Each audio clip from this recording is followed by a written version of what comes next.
यानी बीजेपी अपनी सीट को रिटेन करती नजर आ रही है। जो खबर आ रही है मांजलपुर से, गुजरात से, बीजेपी बहुत बड़े वोट अंतर से, 12,000 के वोट अंतर से इस वक्त आगे चल रही, यानी कि एक बहुत बड़ा एक अंतर है जिसको लेकर लीड लेती हुई अभी फिलहाल जो बीजेपी कैंडिडेट है वो नजर आ रहे हैं मांजलपुर में। और यहां पर एक सिंपैथी फैक्टर भी है जो कि शायद से काम करता हुआ नजर आ रहा है बीजेपी के पक्ष में। और करुणा, पिछली बार से अगर तुलना की जाए तो ये जो वोटों का अंतर नजर आ रहा है ये कुछ भी नहीं है, क्योंकि पिछली बार 1 लाख से ज्यादा था वोटों का अंतर, लेकिन इस बार वोट ही इतने कम पड़े। और हैरानी की बात है कि इस बार 22% कम वोट पड़े। बिल्कुल, 82,000 टोटल 82,000 वोट ही पड़े हैं, तो 12,000 का अंतर जो है ये भी अपने आप में काफी बड़ा कहा जा सकता है। और इस बीच देखिए दतिया का एक बार फिर रुख करेंगे।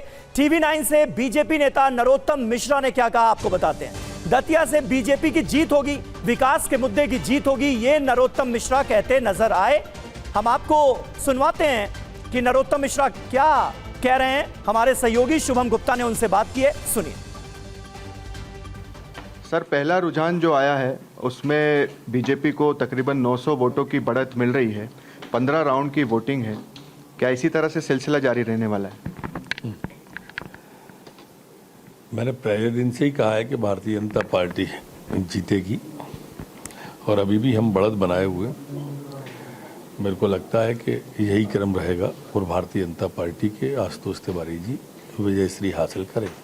सर, उनकी जीत का जिम्मा आपने उठाया था, आपने बड़े मंच से कहा था कि घर घर जाऊंगा, शीश नवाऊंगा, आशुतोष को जिताऊंगा। कितनी मेहनत आपने इस पूरे चुनाव में की?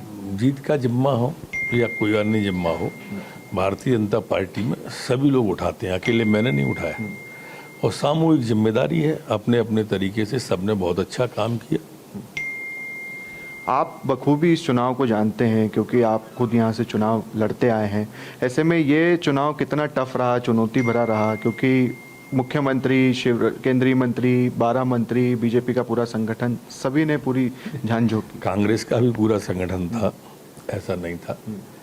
और उपचुनाव में सभी लोग आते भी हैं, हम भी जब उपचुनाव में जाते थे तो सभी जगह जाते थे। और भारतीय जनता पार्टी विकास करेगी, मूल रूप से विकास का भाव लेके आगे बढ़े। कांग्रेस के जो नेता थे राजेंद्र भारती, उन पर ही आरोप लग गए उन्हीं की पार्टी के द्वारा कि ये जो है एक तरह से इन्होंने साथ नहीं दिया, आखिरकार पार्टी से उन्हें हटाया गया। कल ही ऑर्डर आया उनकी तरफ। देखिए, पार्टी से हटा दिया, देर आए दुरुस्त आए वाली बात है। जैसा घनश्याम सिंह जी ने कहा, कांग्रेस प्रत्याशी, मैं उनकी जुबानी बताता हूं कि ये तभी हटा देना था जब भ्रष्टाचार के आरोप में तिहाड़ जेल गए थे। और राजेंद्र भारती जी कोई कांग्रेस के थोड़ी हैं, 4 चुनाव वो 4 अलग अलग पार्टियों से लड़ चुके हैं। वो बसपा से लड़े, वो सपा से लड़े, वो घड़ी से लड़े, वो कांग्रेस से लड़े, 4 पार्टियों से चुनाव लड़ चुके हैं, तो उसका कोई दीन ईमान थोड़ी है। आपको क्या लग रहा है, क्या आपका आकलन कह रहा है कि कितने वोटों से बीजेपी की जीत होगी? अच्छी बढ़त बनाएगी बीजेपी।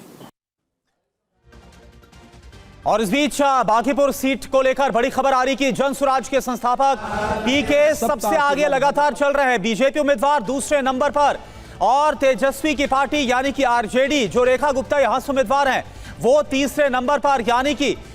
और देखिए रुपेश इस वक्त हमारे साथ हैं। रुपेश, क्या जानकारी है, क्योंकि लगातार वही होता नजर आ रहा है जो कई एग्जिट पोल की तरफ से कहा जा रहा था और पीके काफी एक बड़े अंतर के साथ अब कहा जा रहा है कि आगे चल रहा है।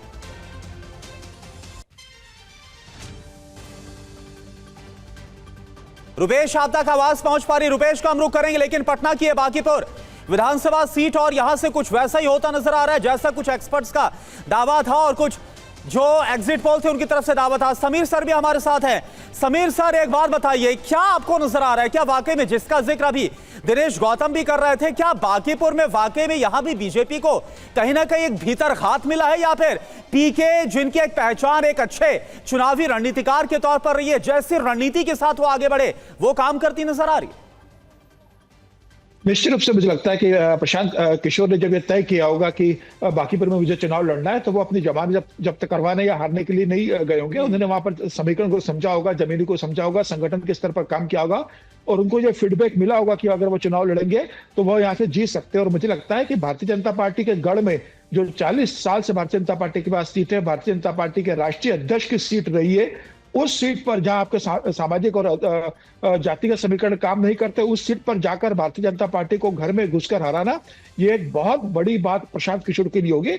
और मुझे लगता है कि इसके अंदर जनता दल यूनाइटेड ने भी, मुझे लगता है कहीं ना कहीं पर्दे के पीछे प्रशांत किशोर को सहयोग किया है। जो खबर आ रही है कि जेडीयू ने भी जबरदस्त वहां पर प्रशांत किशोर को समर्थन किया है। अच्छा। भारतीय जनता पार्टी का उम्मीदवार अगर देखें तो प्रशांत किशोर के सामने बहुत कमजोर उम्मीदवार था। पहले आप अभिषेक को लेकर आते हैं, जिसको नितिन नवीन तय करते हैं, फिर उनको अचानक हटा दिया जाता है, उसके बाद आप नीरज सिन्हा को लेकर आते हैं। समीर जी, लेकिन एक बात जल्दी से बताइए कि अगर यही रुझान नतीजों में तब्दील होते हैं, बांकीपुर में प्रशांत किशोर जो हैं वो जीत दर्ज करते हैं, तो क्या यह माना जाएगा कि जंतर मंतर पर पेपर लीक के खिलाफ जो जेनजी का आंदोलन हुआ, उस मुद्दे ने भी बीजेपी को डेंट किया?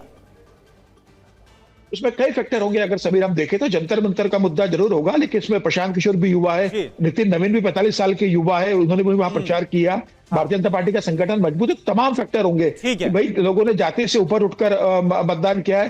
पहली बार जनता ने एक उम्मीदवार की तुलना की और पढ़ा लिखा और ईमानदार आदमी को देखा है कि जिस तरीके से वो लगातार सम्राट चौधरी के ऊपर, पार्टी के ऊपर आरोप लगाते रहे, तमाम नेताओं के भ्रष्टाचार पर आरोप लगा रहे, तो मुझे लग रहा है जैसे प्रशांत किशोर जीतते हैं तो ये बिहार की बड़ी जीत नहीं होगी, ये बिहार की राजनीति बदलेगी। अभी 2.5 साल बाद जब लोकसभा चुनाव होंगे, ठीक है, तो एक बड़े सियासी बदलाव का क्या प्रशांत किशोर एक संकेत देंगे अगर नतीजे वही आते हैं जो अभी हो रहा है?